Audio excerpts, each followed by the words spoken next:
Hello and welcome mga tol. Sa video nga ito pag-uusapan na nga natin etong chapter 1 ng Baki Reian kung saan magtatapat nga etong si Jack Hanma at etong si Kyoichiro. Pero bago natin simulan yan ay pakipindot muna etong follow at subscribe button para na rin sa pag-unlad ng ating page at YouTube channel. At tara, simulan na nga agad natin.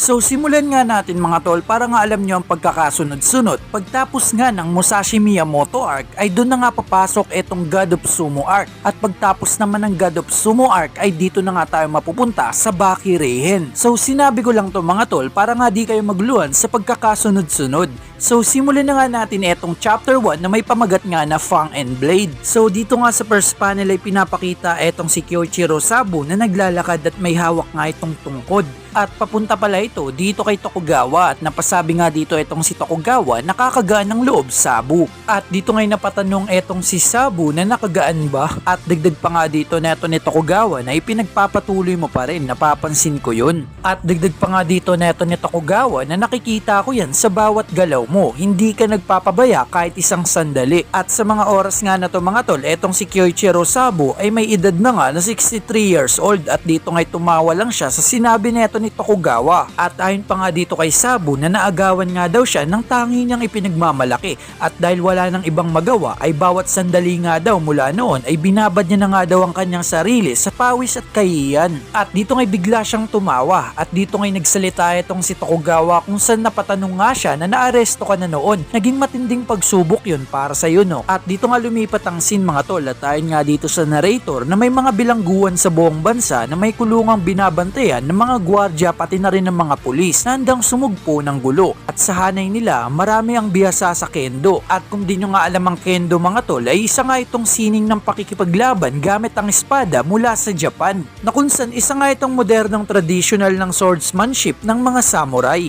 So mabalik nga tayo sa sinasabi neto ng narrator. Sa kabila nga daw ng mga mabigat na tungkulin netong pulis at gwardya, bilang isang bantay nga daw ay iisa nga lang daw ang hinahangad nilang lahat. At yun nga daw ang maturuan sila ng iisang tao na kinikilala nga daw bilang Hitokiri Sabo. At etong si Hitokiri nga daw ay hindi nga daw tulad ng mga nakikita sa period drama kung saan isa nga itong makabagong Hitokiri na nabubuhay sa kasalukuyang panahon ng Japan, isang tunay na mamatay tao ng mga lalaki. At ayon pa nga dito sa narrator na etong si Kyoichiro Sabo ay naaresto noon kaugnay sa kasong pagpatay habang isinasagawa ang isang kaso ng pagpatay. Ngunit ang katotohanan nga sa lahat ng ito, ang lahat nga daw ng nakaharap ng personal kay Sabo ay iisa lang ang sinabi kung saan sigurado nga daw ang taong ito ay nakapatay na hindi bababa sa isang dosena ng mga tao. At dito na nga bumalik ang scene sa bahay neto ni Tokugawa na kung saan sinabi nga neto ni Tokugawa dito kay Sabo, Sabo, isang one-on-one na laban, kayong dalawa lang, parehong armado hanggang ngipin. At etong ngiti nga ni Sabo dito kanina ay nawala mga tol na kung saan bigla nga itong kinabahan at napasabi, wag mong sabihin na si Musashi Miyamoto.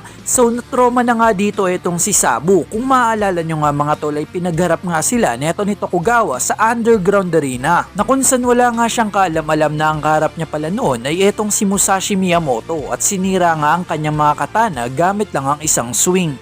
So mabalik na nga tayo muli dito kay Tokugawa at Sabo at napatawa na nga lang dito etong si Tokugawa sa sinabi neto ni Sabo at sabay sabi, hindi na tayo babalik sa ganyang usapan. Nako, ayaw ko na yan. Yan nga ang mga binanggit neto ni Tokugawa habang tumatawa. Sabay tanong naman neto ni Sabo na gumagamit nga daw ba ang kanyang kalaban ng espada at sagot naman neto ni Tokugawa na hindi espada. At sabay tanong nga neto ni Tokugawa na gusto mo bang marinig o hindi. At dito ngay nag-isip lang etong si Sabo at agad na ngang sinabi dito neto ni Tokugawa na kung saan ang ipin nga daw. At napasabi naman dito etong si Sabo na ngipin, lagari ba ang ngipin? At dito ngay biglang dinemo neto ni Tokugawa na kung saan kumagat nga ito at sabay sabi, ngipin, molars, incisors, ngipin na pangkagat. At dito ngay napatanong etong si Sabo na wala nang iba kundi ang kanyang mga ngipin lang. At dito ngay sumagot etong si Tokugawa na tama, wala nang iba kundi ang kanyang mga ngipin. At dito na nga lumipat ang scene mga tol sa Tokyo Dome Underground Arena kung saan nasa loob na nga etong si Jack at etong si Sabo. At dito na nga inintroduce etong si Jack Hanma ng Godo.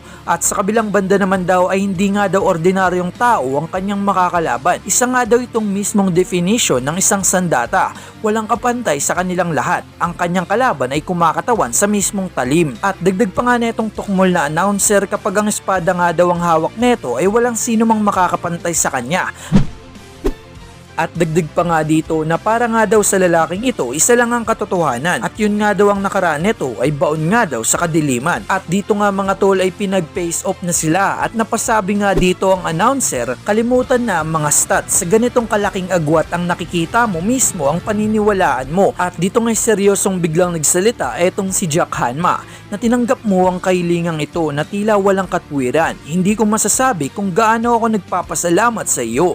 At dito nga'y biglang yumuko etong si Jack Hanma. At dito ngay nakangiti siyang sinagot neto ni Sabu na nagpapasalamat ka pa na makakalaban mo ang isang taong may hawak ng espada. Kailangan niya ng matinding tapang. At dito na nga nagsalita etong referee ni SGA na kung saan sabi nga rito na pareho kayong dalawa na may dalang sandata na iisa lang ang hangarin ang magamit ito ng lubos. At dito nga mga tol ay excited na etong mga manonood sa magaganap na laban. At dito nga mga tol ay pinaglayo na sila netong referee ni SGA. At ayon nga dito sa announcer ay magaganap na nga daw etong Fang versus Blade. At dagdag nga netong announcer na siguraduhin nga daw na wag daw pipikit at panatilihin etong kanilang mga mata dito sa dalawang fighter. At dito nga mga tol ay sinimulan na etong kanilang laban. At paglingon nga neto ni Jack Hanma ay tumatakbo na nga papalapit sa kanya etong si Sabu. At dito nga mga tol nang makalapit na etong si Sabu kay Jack Hanma ay agad nga itong kumilos ng napakabilis na agad niyang hinugot etong kanyang katana. At agad nga itong nagpakawala ng isang slash na nailagan naman neto ni Jack Hanma. At nagiyawan nga dito etong mga nanonood. Ngunit hindi pa nga tapos dito etong si Sabu na kung saan inangat niya pa nga dito etong kanyang katana. At agad nga itong nag-slash muli na kung saan patama naman sa mukha neto ni Jack Hanma na kinagulat naman netong mga nanonood. Ngunit laking gulat nga dito neto ni Sabu nang pigilan nga ni Jack Hanma etong kanyang katana gamit lang ang pagkagat. At dito ngay napasabi ang announcer na ano ba talaga ang nakikita natin. At dito nga ang reaksyon neto ni Sabu ay gulat na gulat. At pati nga rin dito etong si Tokugawa ay nagulat. At sa isip nga ni Tokugawa na sinalo niya gamit ang bibig, pinigilan niya ang espada gamit ang kanyang kagat.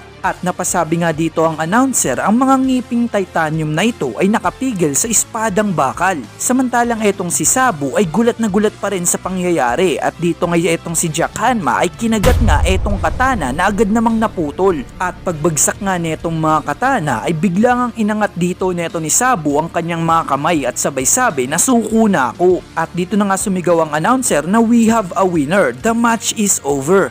So dun nga nagtatapos etong chapter 1 natin ng Baki Reien mga tol. At sana nga'y nagustuhan nyo ang video na to. Kaya naman abangan nyo nga etong ating susunod na upload na chapter 2 ng Baki Reien. At syempre bago tayo magtapos ay shoutout muna sa kanila. Maraming salamat sa panonood at pagsuporta dito sa ating munting channel mga tol. Malapit na nga natin maabot etong 100k subscriber at sana nga'y maabot natin yan ngayong taon. At hanggang dito na nga lang ako, maraming salamat sa panonood, peace out.